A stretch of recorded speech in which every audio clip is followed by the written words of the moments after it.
जिसका डर था वही हो रहा है। जंग की वजह से पाकिस्तान में तेल के दाम अब तक 200 रुपए लीटर बढ़ गए। लड़ रहा ईरान और रो रहा पाकिस्तान। जंग की वजह से दुनिया के कई देशों में बड़ा नुकसान हो रहा है, बाजार गिर रहे हैं, सोना चांदी गिर रहा है, महंगाई बढ़ रही है, तेल के दाम बढ़ रहे हैं। यही पाकिस्तान में हुआ। अब देखिए जरा, पूरी दुनिया टेंशन में है। पाकिस्तान में जैसे तेल के दाम बढ़ रहे हैं, वो कहीं भी बढ़ सकते हैं क्या? देखिए, पाकिस्तान में पहले तेल का दाम ये था, पेट्रोल था 266 जंग से पहले, डीजल था 280 और सिलेंडर मिल रहा था 2600 में।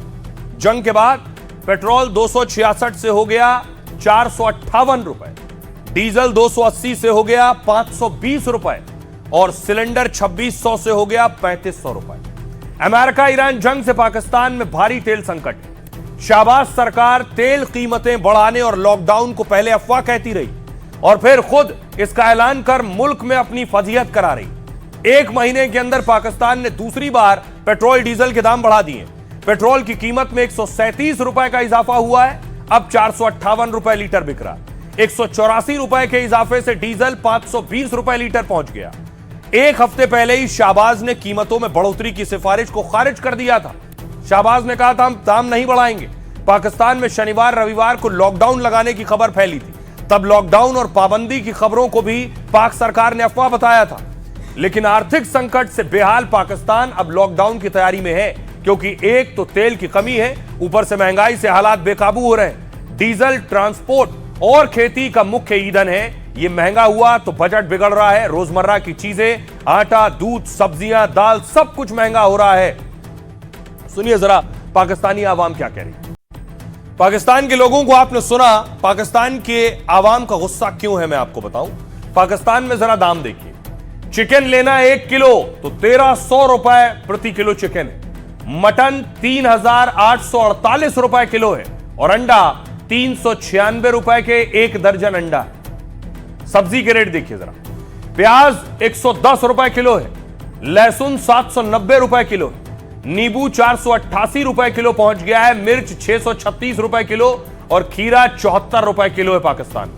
इसके अलावा दूसरी सब्जियां देखिए। मटर लेनी है तो 160 रुपए किलो, भिंडी 450 रुपए किलो, करेला 342 रुपए किलो, तोरी 340 रुपए किलो है और अरबी 220 रुपए किलो है।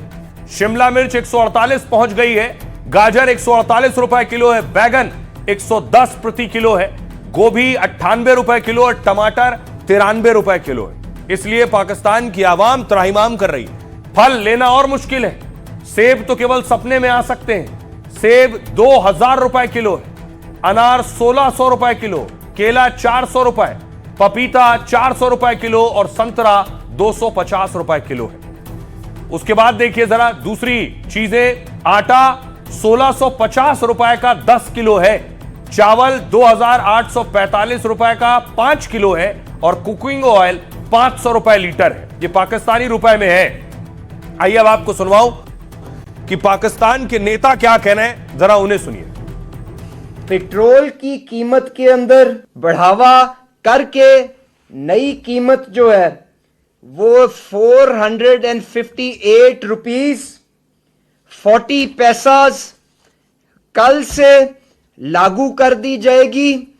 और इसके साथ साथ कोशिश ये की गई कि डीजल जो हमारे काश्तकार के लिए, पब्लिक ट्रांसपोर्ट के लिए बहुत ही करीबी किरदार और जुज रखता है, और उसकी नई कीमत को 520 रुपए 35 पैसे के ऊपर रखा जाए। गवर्नमेंट की सपोर्ट और उनको सपोर्ट करना सबसे इंपॉर्टेंट है। बीना पाकिस्तानी हमारी कोशिश होनी चाहिए कि जो स्टेप्स गवर्नमेंट ने लिए हैं हमें उनको फॉलो करना चाहिए, ताकि इस मुल्क की तरक्की में कोई रुकावट नहीं। कि हमारे यहाँ जो प्राइस बढ़ रही है उसकी वजह सिर्फ ईरान वॉर नहीं है।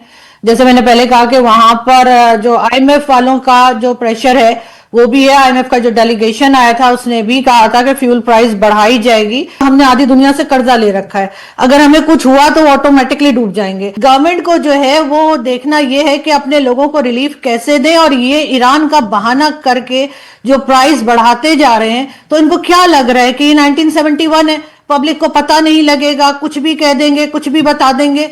अब ऐसा नहीं है। लॉकडाउन होता नहीं होता, ऑब्वियसली ये कोई पॉपुलर ओपिनियन नहीं है और ये ऑप्शन लीस्ट प्रेफर्ड ऑप्शन है, मैं ये जरूर कह सकता हूं। देखिए, हमें बतौर शहरी भी एक जिम्मेदारी है कि गैर जरूरी ट्रैवल से इज्तनाब करना है, गैर जरूरी सफर ना करें, कार पूलिंग को अपनाएं, लॉन्ग डिस्टेंसेस का ट्रैवल अवॉइड करें, ताकि देखिए तेल जितना बचाया जा सके वो हमें बचाना चाहिए। तो इस पे तमाम तर काविशें लग रही है, देखते हैं कि क्या ऑप्शन सामने आती है। अभी देखिए महंगाई का ये हाल है, लेकिन सोचिए जरा, अभी जंग रुकने का नाम नहीं ले रही। ये तस्वीर आप देख रहे हैं, 91वीं खेप ईरान ने मिसाइल की दाग दी है।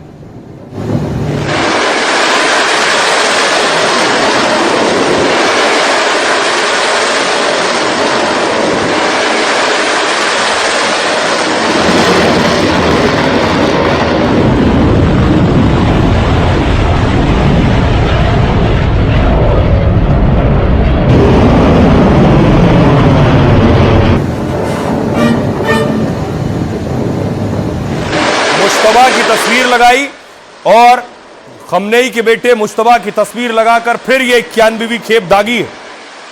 और उसके बाद देखिए जरा, मिसाइल गिरी है कहां जाकर, देख रहे हैं मिसाइल इजराइल में जाकर गिरी है। इजराइल के रिहायशी इलाके में मिसाइल अटैक हुआ।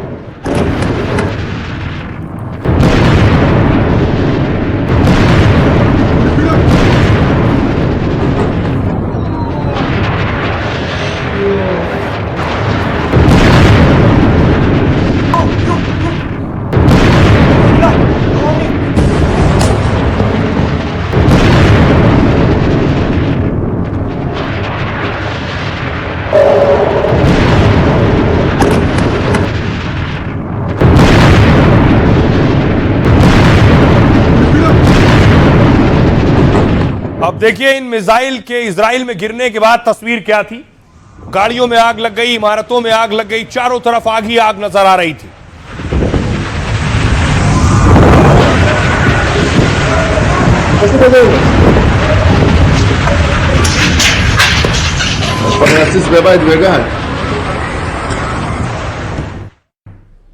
अब देखिए जरा, आपको बताऊं कि कैसे, ये आप देख रहे हैं, ये है F-15 अमेरिका का मार गिराया है ईरान ने। ये वो तस्वीर आप देख रहे हैं, अमेरिकी F-15 मार गिराया।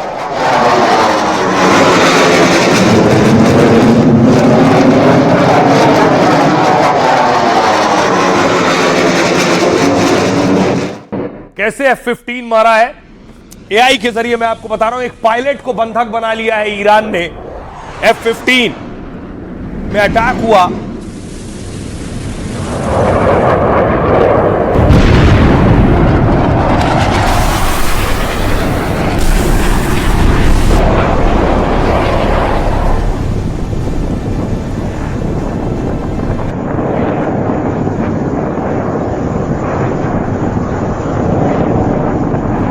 अटैक होने के बाद अमेरिकी पायलट विमान से कूद गया और विमान से कूदने के बाद उस पायलट को पकड़ लिया गया। ईरान ये दावा कर रहा है। F-15 के आप मलबा देख रहे हैं, ये अमेरिकी फाइटर का मलबा है जो ईरान में मिला है, जिससे ये तस्दीक होती है कि ईरान ने अमेरिका का F-15 मार गिराया है। और उसके बाद अमेरिका के लिए चिंता बढ़ गई कि उनका पायलट कहां है। तो अमेरिका ने देखिए अपने ब्लैक हॉक और हरकुलिस आसमान में उतारा, जो अमेरिकी पायलट को खोज रहा था।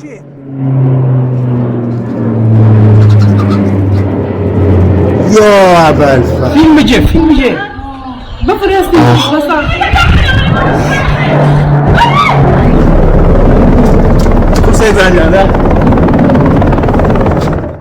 अब देखिए कैसे हुआ अटैक। 35वें दिन ईरान अमेरिका जंग में नया मोड़ आ गया है। ईरान ने अमेरिका के पायलट को बंधक बनाने का दावा किया है। फाइटर जेट F-15E के पायलट को जिंदा पकड़ने का दावा किया गया है। ईरानी सेना ने अमेरिकी पायलट के पकड़ने का यह दावा किया है। ईरानी सेना ने अमेरिका के फाइटर को निशाना बनाया। इसके बाद अमेरिकी पायलट ने खुद को इजेक्ट कर लिया। इससे जान बचाने के लिए वो ईरानी जमीन पर लैंड किया है। दावा है तभी ईरान की सेना ने उसे पकड़ लिया। हालांकि ईरान की दूसरी एजेंसी कुछ और दावे कर रही है। एजेंसी ने अमेरिकी पायलट को पकड़ने पर इनाम का भी ऐलान किया है। पायलट के पकड़े जाने के दावे से अमेरिका इनकार कर रहा है। इससे पहले ईरान का F-35 मार गिराने का दावा हुआ था। ईरान ने दूसरी बार F-35 मार गिराने का दावा किया। सेंट्रल ईरान में अमेरिकी फाइटर जेट को मार गिराया है। ईरान ने इस हमले का एक वीडियो भी जारी किया। इसमें मिसाइल से जेट को हवा में निशाना बनाते दिखाया गया। F-35 दुनिया के सबसे आधुनिक स्टेल्थ फाइटर जेट्स में से शामिल है। ये रडार से बचकर दुश्मन के इलाके में हमले की क्षमता रखता है। F-35 दुनिया का सबसे आधुनिक 5वीं पीढ़ी का फाइटर जेट है। ये रडार की पकड़ से बचकर 1930 किलोमीटर प्रति घंटे की रफ्तार से हमला करता है। F-35 को एक उड़ता हुआ सुपर कंप्यूटर माना जाता है। F-35 फाइटर जेट की कीमत 670 करोड़ से 910 करोड़ तक है। ये युद्ध क्षेत्र की रियल टाइम जानकारी साझा करता है। हालांकि अमेरिका ने ईरान के दावे को फिर से खारिज कर दिया है। अमेरिका का दावा है उसके सारे विमान सुरक्षित हैं। सुनिए जरा ईरानी सेना IRGC के प्रवक्ता क्या कह रहे हैं। ईरान अमेरिका और इजराइल को कभी छोड़ेगा नहीं। हम तेल अवीव से लेकर बीर शेबा और मिडिल ईस्ट में अमेरिकी ठिकानों पर मिसाइल हमला करते रहेंगे। हम और हमारे सहयोगियों के खतरनाक अभियानों ने अमेरिकी और इजरायली दुश्मनों को मुश्किल में डाल दिया है और उन्हें बैकफुट पर ढकेल दिया है। हमें ऊपर वाले पर पूरा यकीन है कि सच्चाई का मोर्चा झूठ पर विजय हासिल करेगा और ईरान और मुस्लिम देशों के दुश्मन हमेशा के लिए कड़वी हार का स्वाद चखेंगे। तो ईरान ने अमेरिका का F-15 उड़ा दिया, तो अमेरिका ने ईरान का सबसे ऊंचा पुल उड़ा दिया है। तस्वीर देख रहे हैं, ये ईरानी पुल है। ये ईरानी पुल 3800 करोड़ का है, यानी लगभग 4000 करोड़ की लागत से बना था यह पुल।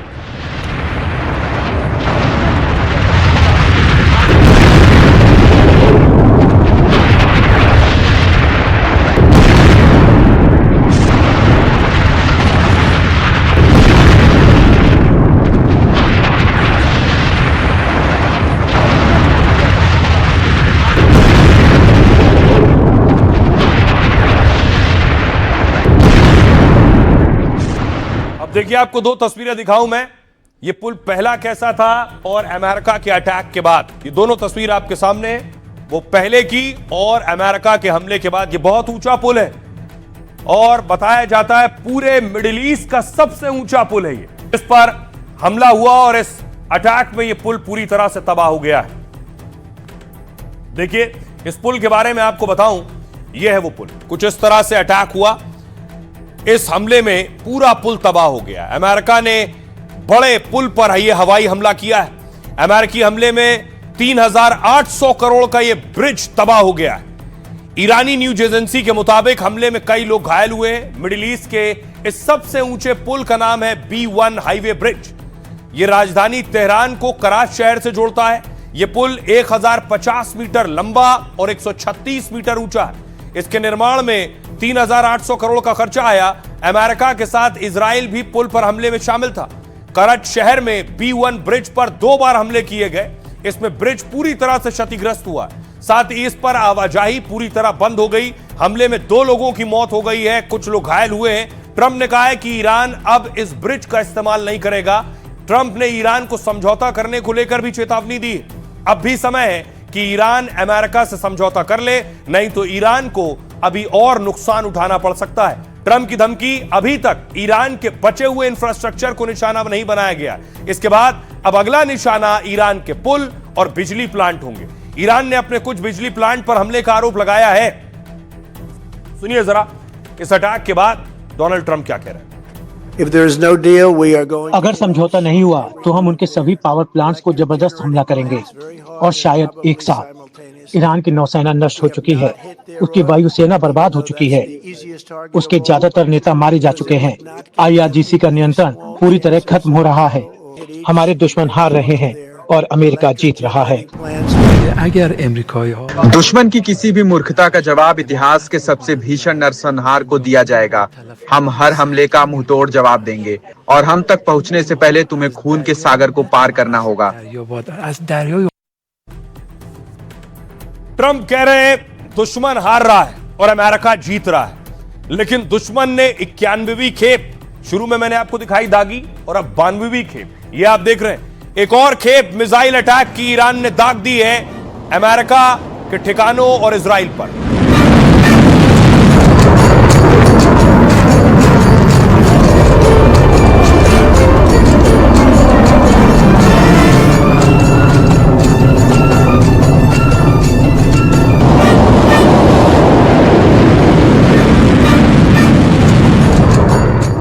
और उसके बाद देखिए जरा ड्रोन अटैक हुआ जो कि जॉर्डन पर जाकर ड्रोन हमला हुआ। जॉर्डन, बहरीन, अमेरिकी सेना के ठिकानों पर यह अटैक था।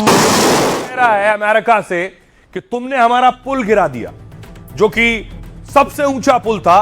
अब हम मिडिल ईस्ट में जो 8 बड़े पुल हैं उन्हें गिराएंगे। ईरान ने अमेरिका इजराइल के हमले को युद्ध अपराध बताया है। ईरान ने मिडिल ईस्ट में 8 ब्रिज उड़ाने की धमकी दे दी है, अलग अलग ब्रिजेस। ईरान ने मिडिल ईस्ट के 8 बड़े पुल की लिस्ट जारी की है और इन पुल को ईरान ने तबाह करने की धमकी दे दी है। यह पुल मिडिल ईस्ट के लिए बेहद अहम है। यह मिडिल ईस्ट की कनेक्टिविटी और ट्रांसपोर्ट के लिए बहुत जरूरी है। ईरान की लिस्ट में कुवैत, यूएई, सऊदी अरब के पुल शामिल हैं। इस लिस्ट में जॉर्डन सहित कई कुछ और महत्वपूर्ण पुल मौजूद हैं।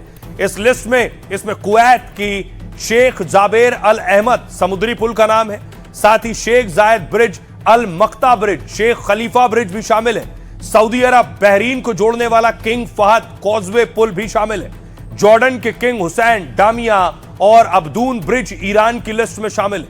ईरान की तरफ से मिडिल ईस्ट और अमेरिका को वार्निंग दे दी गई है। ईरान का दावा है कि बिजली प्लांट पर हमले हुए तो ईरान इसका बदला लेगा। ईरान ने टेलीकॉम कंपनियों पर हमले की धमकी दी है। अमेरिकी हिस्सेदारी वाली कंपनियां निशाने पर रहेंगी। बिजली प्लांट पर हुए हमले के बाद ईरान के कई जगह ब्लैकआउट रहा है। ईरान ने कहा इससे 9 करोड़ लोगों की जिंदगी प्रभावित हो रही है। सुनिए क्या कुछ कह रहे हैं डोनाल्ड ट्रंप और ईरानी विदेश मंत्री। हमने कूटनीति का रास्ता अपनाया। जंग रोकने के लिए ईरान से कई बार बात की, उन्हें हथियार और परमाणु हथियार रोकने को कहा। फिर भी ईरानी शासन ने परमाणु हथियारों की अपनी अथक खोज जारी रखी और समझौते के हर प्रयास को खारिज कर दिया। अमेरिका से बातचीत की कोई गुंजाइश नहीं बची है क्योंकि उन्होंने हमले न करने के वादे से हमें धोखा दिया और बातचीत में अहम प्रगति के बावजूद उन्होंने हम पर हमला करने का फैसला किया। ये अनुभव बेहद कड़वा है और विश्वास पूरी तरह से खत्म हो चुका है। क्षेत्रीय युद्ध ने कूटनीति के दरवाजे हमेशा के लिए बंद कर दिए हैं।